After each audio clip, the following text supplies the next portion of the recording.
This conference will now be recorded. Hey guys, this is Naveen here. Welcome back to Naveen Automation Labs and welcome to Python series. So guys, so far, first thing we have seen that simple you have to launch the ChromeDriver or any browser you can download. I mean, you can launch, and then on the basis of the specific browser, you have to download the executable file. And then last time I have already shown you that, okay, how to get the title, how to launch the URL, how to find a specific element, and then one basic search example, we have seen that. Now today you must have, today I'm going to cover about WebDriver Manager. Can we implement WebDriver Manager over here? If you don't know what is WebDriver Manager, so WebDriver Manager says that, okay, you don't need to download this particular exe file for Firefox or for other browsers again and again, right? Because the moment you upgrade your browser, or the moment, let's say, there is a new exes available, you have to, every time you have to download the zip file, unzip it, store somewhere in your documents or D drive, and then okay, in your drivers folder, and put this particular file over here. So this is kind of tedious job, and every 10-15 days you have to change your executable file. So what if I'll give you one utility which will automatically download those exe file, the compatible exe file. First it will check which operating system that you have, and then it will check that, okay, which exe file you have. If you don't have exe file, it will automatically download on the basis of your browser version. So this part we can actually, okay, automatically we can download and we can automate this. So how to do that? So today topic is all about WebDriver Manager, and then I'll show you with cross-browser testing. Okay, so let me create a new Python file over here, and my Python file is, let's see, WebDriver Manager underscore cross-browser.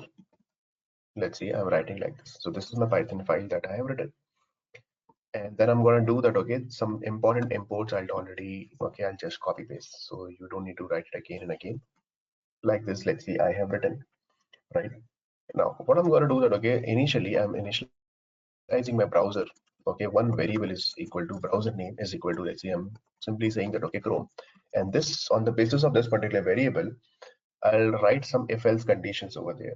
I simply write it, okay, if your browser name equal to Chrome, right? In that case, what do you want to do? In that case, I simply say that, okay, now the driver is equal to what we have to write. So earlier we were writing this driver equal to WebDriver.chrome. Now, what do you have to do? You have to use WebDriver managers, but WebDriver manager is not coming along with, okay, along with selenium-python binary, whatever the binary that we have downloaded yesterday. So what you have to do, you have to use, you have to download, you have to install WebDriver manager library. So how to do that? One second. So you simple go to Google and then simple say that, okay, WebDriver manager Python, and you go to this first link, and here you will see that, okay, yeah, all the descriptions and examples are available over here. Okay, this is the guy who is the maintenance, and author is this guy. What you just need to do, copy this particular command, and then simple go to your terminal, and then copy paste and install this WebDriver manager. Okay, so when you install it, the WebDriver manager will be available as a library in your project. So yeah, it is done. Now you can check, go to your Python 3.8, go to your site package, and the WebDriver manager will be visible over here. You can see WebDriver manager is here. Okay, perfect. Now, how to use this WebDriver manager for Chrome? So I simply say that, okay, whatever the WebDriver that you have used, this import same WebDriver manager dot Chrome, you have to do that. And with Chrome in bracket, what you have to write, we have one Chrome driver is there. So simple write Chrome driver manager you have to write, but Chrome driver manager again you have to import. So how will you import? You simple write, okay, from WebDriver manager dot what dot Chrome what do you want to import? I want to import ChromeDriver Manager. Okay, and this ChromeDriver Manager, okay, dot install method, you have to use that. That's it. Okay, so if the browser equal to Chrome, then do automatically initialize my driver with the, okay, so it will automatically download the executable file, and then it will take care of automatically. We don't need to write executable file path or all those things. Now same thing, let's say I'm writing one else if over here, if my browser name equal to Firefox. So let's see if the browser name could be Firefox also. Now for Firefox, how will you do that? For Firefox also, you have to import what? A GeckoDriver. So simple, write WebDriverManager dot Firefox import GeckoDriver Manager, right? And you have to use this GeckoDriver Manager in like this. Simple, write Firefox. But in Firefox, what you have to write, guys? You have to write executable path. You don't need to give the path. You have to tell that, okay, GeckoDriver will give you the path. So simple, say that, okay, yeah, GeckoDriver Manager dot install. So slightly syntax different as compared to ChromeDriver Manager. This is the way they have, okay, designed. Same thing, let's see for else if my browser name equal to Safari. For Safari, we don't have any WebDriver Manager. So for Safari, I simply say that, okay, yeah, driver is equal to WebDriver dot Safari. I'll be using it, okay, like that, right? If you really want to have Opera or some other Internet Explorer or Edge or something, they have given a lot of examples. You can check it over here. See, for Firefox, they have with Edge, they have. So I'm not going to use Opera, IE, and Edge. That you can try by your own, guys. Okay. Now, once everything is done, I'll put one else condition. And I simply print a message over here that, okay, hey, print that some message over here that, okay, please pass the correct browser name, right? Please pass the correct browser name. And whatever the browser name that you are passing, okay, I'll append this particular browser name over here, like that, right? And whenever, okay, so let it be like this. So this is the else part. Let's see, I have written. Now after that, your other things will remain same. I simply say that, okay, yeah, driver dot, if you really want to apply implicitly wait of 5 seconds, you can apply for that. Now I want to launch a particular application. So let's say I want to launch this particular application where, okay, let's go to, let's see, app.hubspot.com. Okay, so this application takes 5 seconds to display the login page. So let's say I want to enter the username password field over here. So I simply say that, okay, yeah, this is my application. So I just copy this guy from here, and then I simply say that, okay, yeah, driver dot get, and this is the URL I'll be using. And after that, what do you want? After that, I want to enter my username password. So I simply say that, okay, driver dot what, find element by dot ID is available, and the ID is, I've already, okay, know what exactly the ID. You simple right click on it, go to, okay, inspect this guy, and check, can you see this ID equal to username? So I'll just copy this ID, and password ID is also password. So I'll be using username and the password ID respectively. So ID is there, and what do you want to enter? So send keys, let's say I just want to enter my username password. So Naveen animation 30 at the rate gmail.com.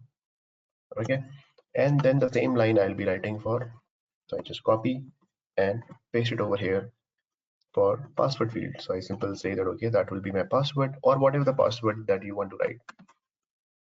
So let's see, my password is test at the rate 12345, something like this I want to write. Although this is a wrong username, wrong password, guys. I'm just randomly writing some username password. Same thing for the login button. I simply say that, okay, by dot ID comma, and the login button, this is login btn. You can inspect because I remember I have already used this particular website, and dot click. Okay, once everything is done, you simple driver dot quit, and I'm just going to use that time dot sleep for after 3 seconds you quit the browser, like that, or let's say after 4 seconds you quit the browser, so that we can visualize what is happening over there. The simple code I have written. No rocket science, right? So let's run it and let's see. Now you see, can you see that? Trying to download the new version from there, from this particular zip file. See the message. It's trying to download 83 over here, and the driver has been saved to this particular location. So if someone wants to check, your all the ChromeDriver.exe file will be saved over here, and then the test is over. Okay, see, it's over. Perfect. Let's run it again. So I'll do one thing. When you after clicking on it, I just print the title of the page also, so that you will get some output over here. So driver dot title. Okay, now let's run it again.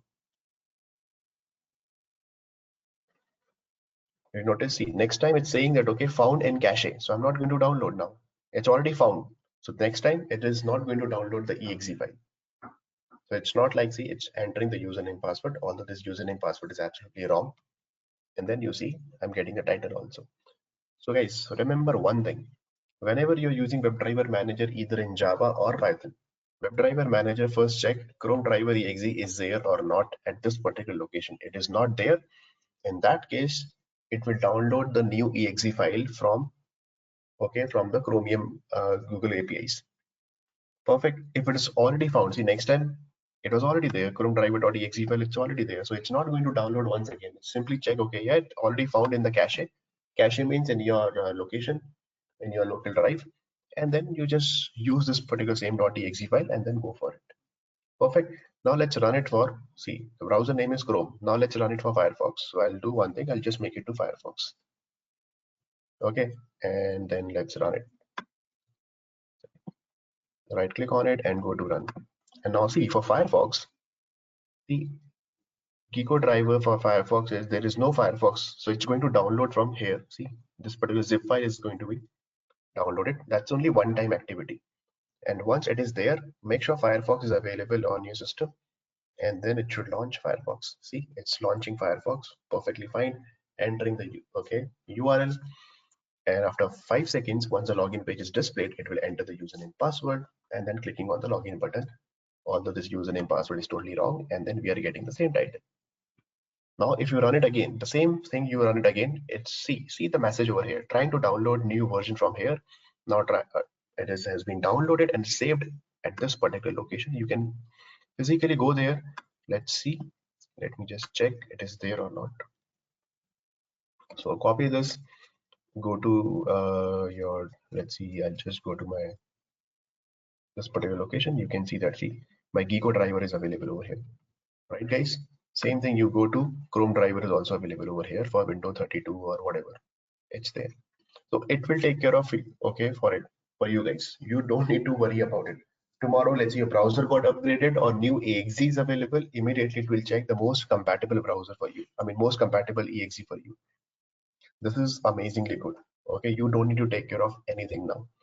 You just need to simple write this code and that's it. And then yesterday what we have written that, okay, that ugly code, that ChromeDriver.exe, every time we have to download, that's tedious job, you can ignore it.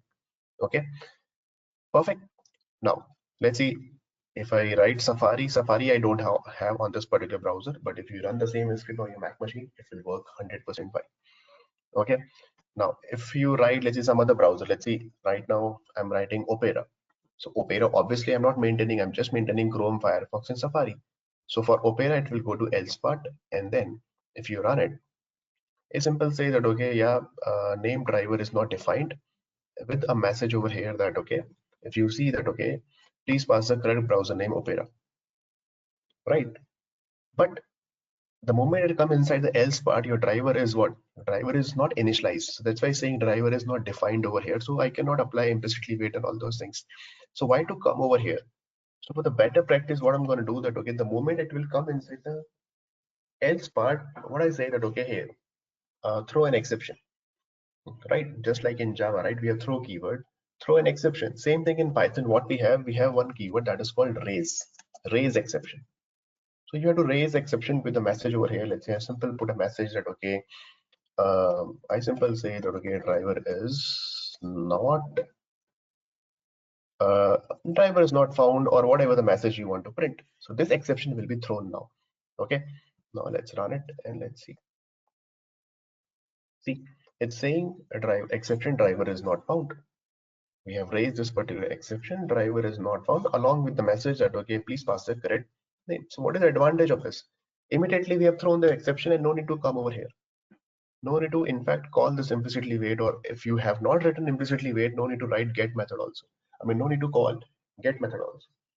So it's a good practice. If its browser is not found, you simply write in particular exception over here, and then that's it. You are good to go. Perfect. So this is cross-browser testing. Along with, see, we have, what is cross-browser testing? We are doing the same thing. Driver equal to Chrome, driver equal to Firefox, driver equal to Firefox. It depends on this particular variable. So this is called cross-browser testing. That's why we say in Java, that's a different question, right? Why we write WebDriver driver equal to new Chrome driver, and same driver is pointing to Firefox driver and Safari driver. Similar kind of thing over here, that okay, the same driver we are using. We are not using driver 1, 2, 3. Don't do that. The same driver, on the basis of your if-else condition, it is pointing to the respective browser over here.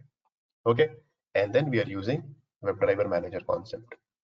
Okay guys, so what you just need to do, you just need to use, okay, you just need to use Bonnig ratio. So this Bonnig ratio URL, okay, that I have already, okay, I'll just show you once again. Just a second, I'm not used to with my Mac machine, guys. So simple, I mean, used to with my Windows machine actually. So again, I'll give you this particular simple search once again, WebDriverManager Python. And the good thing is that these people are really active. It's released recently, 14 March 2020. This is the latest version. You can use that for the WebDriver Manager, and certain examples are available over here. Like that, you will. Okay, you can do that. Let's take this. Okay, yeah, I'll share this particular exact URL also in the description of this particular video. Thank you so much for watching this video. I'll see you in the next video. Thanks a lot. Bye bye.